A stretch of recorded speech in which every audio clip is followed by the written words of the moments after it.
Nasira nga pala at tumagis na itong ginawa nating filter nung nakaraan. Kaya naman gumawa na tayo ng mas maganda at pakipakinabang. Aminado naman tayo na nagkamali tayo sa una nating ginawang filter. Kaya naman pasensya na po sa ating mga followers. Ngayon nga ikitang-kita na sobrang linaw na ng tubig. So paano guys? Tara!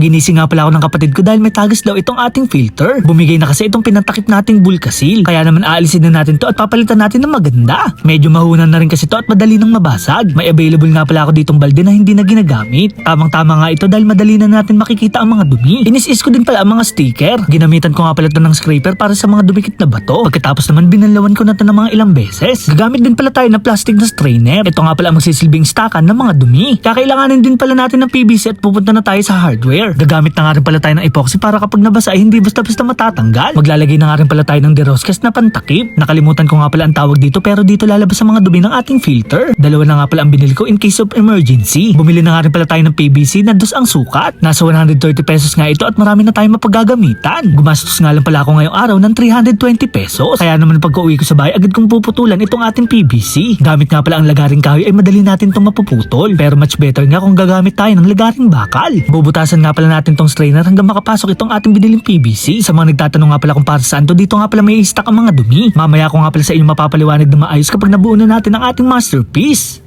Char, magbubutas naman tayo dito sa gilid ng balde. Gumamit nga pala tayo dito ng barena para hindi na tayo mahirapan. Para naman kahit papaano mapabilis ang ating gawain. May nabibili nga pala sa TikTok na pambutas nito pero nakalimutan ko lang ang tawag. Inilalagay nga pala yun sa barena na hugis pabilog. Mukhang saktong-sakto lang pala ang ating butas at kasya na tong PVC. Nagbutas na nga rin pala tayo guys para sa water flow. Aminado nga ako na mali ang una nating ginawang filter. Kaya naman nandito ngayon si Kuya Boy Macho rin para itama ang ating mga pagkakamali. Gamit nga pala ang epoxy, ititibay na itong ating ginagawa. Mabuti na nga lang guys, binasa ko ang construction kung paano ito hinahalo. Nalaman ko nga rin kung paano ang tamang paggamit nito. Sana nga ay maging effective at wala nang lumabas ng mga tubig sa ating mga tubo. May kasabihan nga pala tayo kapag merong tiyaga ay merong nilaga. Kaya naman kahit matagal ang paghahantay atin tong gagawin. Trust the process, ika nga nila. Kung bibilisan kasi natin ang mga bagay-bagay ay baka tayo ay sumempla. Mabuti na nga yung mabagal, ang importante ay umuusad. Kaya naman guys, ito na nga pala yung kinalabasan. Mga 3 hanggang 4 na oras ko na nga pala silang binila dito sa araw. Mabilis nga lang daw tumigas ang epoxy lalo na kapag naka-expose. At makikita nga pala ito sa ating video na ito ay tuyong-tuyo na. Hindi na nga pala matanggal ng ating mga daliri at ito ay nakadikit na. Kaya naman magagamit na natin to at maipapakita ko na sa inyo kung paano ito gumagana. Bago nga pala ang lahat guys, lilinisan ko muna itong ating mga filter na nagamit. Pwede pa nga to at kailangan lang tong anlawan na maigi. Dito nga pala naninira ng mga good bacteria kaya naman kailangan natin tong ibalik. After ko naman gamitin itong ating ginawa, kailangan muna natin siyang balnawan. Pagkatapos nga pwede natin ilagay itong mga nagamit nating filter. Itong mahabang tubo nga pala ay dito manggagaling ang tubig magmula sa fish pan. Habang itong nasa ilalim naman ay dun mag-i-stack ang mga dumi. Habang itong nasa itaas na tubo naman ay magsisilbing overflow. At dito na nga pala masasala ang tubig at lalabas na itong malinaw. Kailangan lang natin itong daganan ng mga bato para hindi lumutang ang filter. May mga labarak na nga rin pala itong kasama. May mga gravel na rin at mga bato galing sa ocean deep.